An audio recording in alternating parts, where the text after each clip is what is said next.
Welcome back to Good Day State Line. Today in the studio, we're talking with Courtney from the studio. Good morning, Courtney. Good morning. Thank you for having me. Yes, thank you for coming in. So I have to tell you that I didn't know what the studio was. So let's start there. Okay. Explain to me what the studio is. It is a performing arts studio and youth theater here in Rockford. We're located out by Cherryvale Mall, and we do most of our shows at Rockford University. Okay. So we have private lessons in voice, piano, guitar, and then we have a dance studio, and we also do musical theater classes. So you'll get acting, improv, Cool. Musical theater type things. But then we do these big full-scale productions with kids ages 8 to 19 that are all local in the area.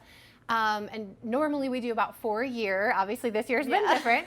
So that's kind of it's a hub of creativity, mostly for the performing arts. Very cool. How long has the studio been around? About 6 years. This is our 6th year. How did you get involved? Well, my husband and I are the owners. There you go. That's how you got the easiest way to get involved. Yeah, that's the easiest. You just start it. Yeah. I think that what we were just like, what would we have loved when we were kids? And he's a musician, and I was a theater major, and it just kind of all came together. And it has been the greatest thing ever. We have the best kids and the best families, and so much talent right here in Rockford and those surrounding areas. They just blow you away. I used to do musicals in high school and all that stuff. Being a part of something like that and like being on stage and performing, it is the biggest endorphin-filled like memories I have. It really is being a part of something like that. You get so nervous, and then you get out there and you see the crowd, and there's nothing like it. And I think for a lot of kids too, we do have kids that are involved in other things, sports and things, but for someone like me who is not athletic at all, doing something like this is a great chance to be part of a team.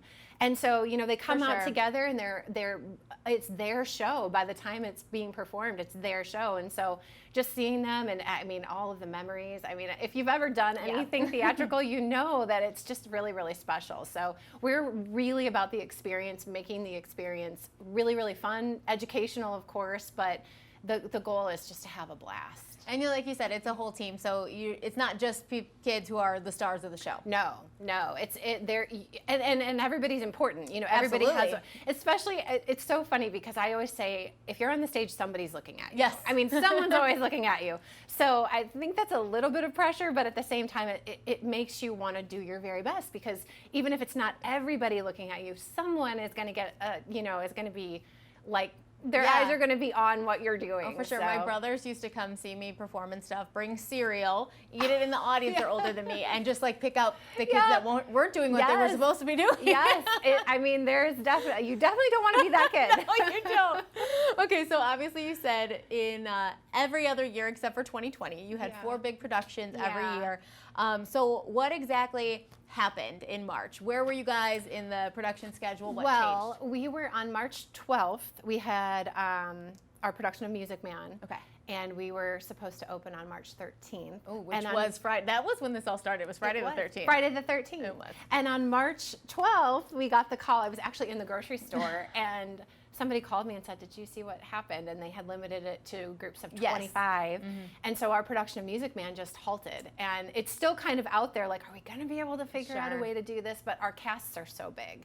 And so we have a lot of kids in the cast, and that makes it tricky. And so I think there was a period of mourning, because when you put all that work in, everything was done. We were supposed to open that very next day.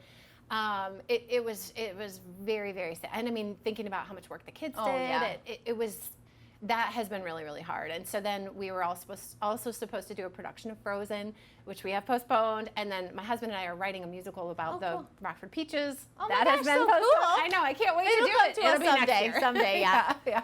So you got stalled, but you're reemerging. We're trying. We're trying. We sat there. We were thinking about, okay, what can we do? And we would say, we have kids, and so you see them.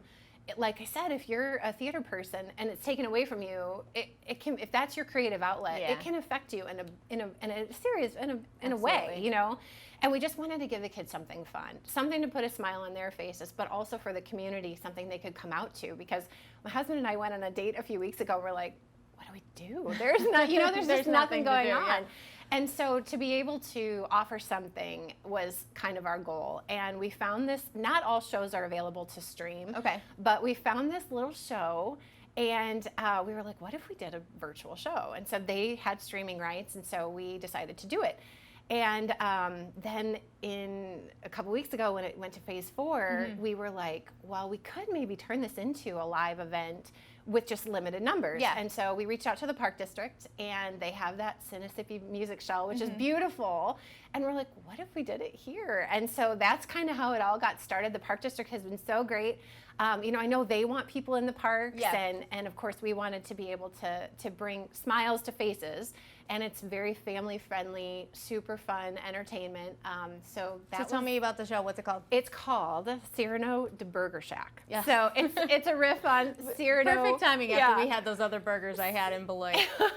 It's you know, based on Cyrano de Burger Shack, the French play, but it's all pop music. So it's stuff like Pink and Kelly Clarkson and stuff. Yeah, you'll leave humming these songs. I mean, they're very, almost the entire thing is just like really upbeat. Yeah. And so it went with our goal of just making it really fun, family friendly. Love it. You know, good stuff. So it's where is the show? You said it was at Sinnissippi Music Shell. Sinnissippi When Music is it, and how do we get tickets? Okay, so it is the end of July, beginning of August. So it's July 24th through the 26th. Okay.